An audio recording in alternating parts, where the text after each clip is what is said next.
Speaking of which, let's talk about Keir Starmer and the Chagos Islands, because he's been talking cobblers about that for quite a long time. Elliot Keck's here, Head of Campaigns at Taxpayers Alliance. Elliot, very good morning to you. Morning, Mike. A load of MPs have written to Donald Trump, amazingly, to say, can you please call off this deal, because it could cost us 47 billion quid.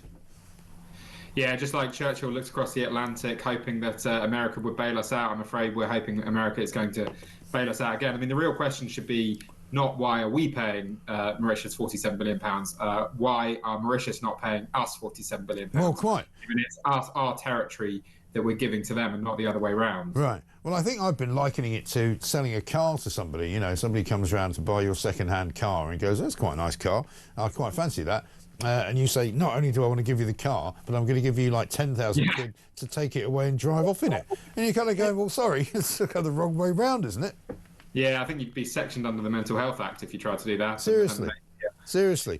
But Starmer's been lying about this since day one, right? Have a look at what he said earlier this year about how much it would actually cost. This cost is part and parcel of using Britain's global reach to keep us safe at home. And it will be less than the cost of running one aircraft carrier for a year. Today's agreement is the only way to maintain the base in the long term. First of all, that's not true. Second of all, the cost of keeping a Royal Navy Queen Elizabeth class aircraft carrier for a year is about £96 million, nowhere near the cost of Chagos.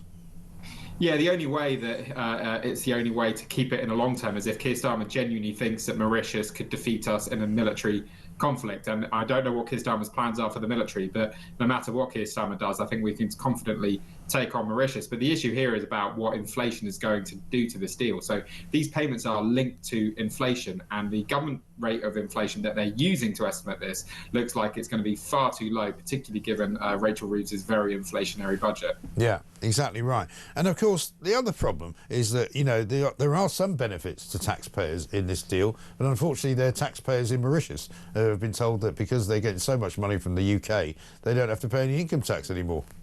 Yeah, it's extraordinary. I think it's 4 in 5 people in Mauritius are going to be exempt from income tax, all the while Rachel Reeves is planning to come after your homes, come after your inheritance, and I'm sure she's going to come after your pensions and savings as well in the upcoming budget. Yeah, I know. Absolutely incredible. By the way, just while I've got you on, can we not talk a little bit about Ed Miliband, who's in the papers today, for not only not installing a heat pump in his house in Doncaster, but also charging us for the electricity and gas supplied to that house as his second home, because we, the taxpayers, have to support him. Yeah, it is maddening, isn't it? It is the policies of Ed Miliband and his fellow net zero disciples that are driving up energy bills for the United Kingdom for British taxpayers. And of course, many of the MPs, they get their energy bills, at least on their second homes, covered by the taxpayers. So they are to some extent shielded from those enormous costs. It is infuriating. It really is. I mean, I'd like you to, I don't know if you guys have done this, I'm sure you probably have in the past, but I'd really like to see a rundown of the expenses that some of these cabinet members actually charge us for their second homes and for all of the other bits and pieces, because they sit around lecturing us about how we should be doing this, that and the other for net zero, or for, you know, to save the planet, or because it's the right thing to do, and yet they're actually living off us. We actually pay for their entire lives. Yeah, exactly. They're also hiking up council tax on second homes. You now have a 100% premium on many in many council areas on second homes. Of course, MPs that have second homes, they're not having to pay that premium. So yeah, I mean, it does very much feel like one rule for them and one rule for us at the moment. This line of two-tier kit, I'm afraid, really does apply right across the a lot of the political spectrum at the moment. And it's, you know, I mean, it's troubling times ahead if this continues. It really is. It's awful. Elliot, good to talk to you. Thanks very much indeed. Elliot Keck there from the Taxpayers Alliance, giving us all a rundown of what is awful about this Chagos Islands deal.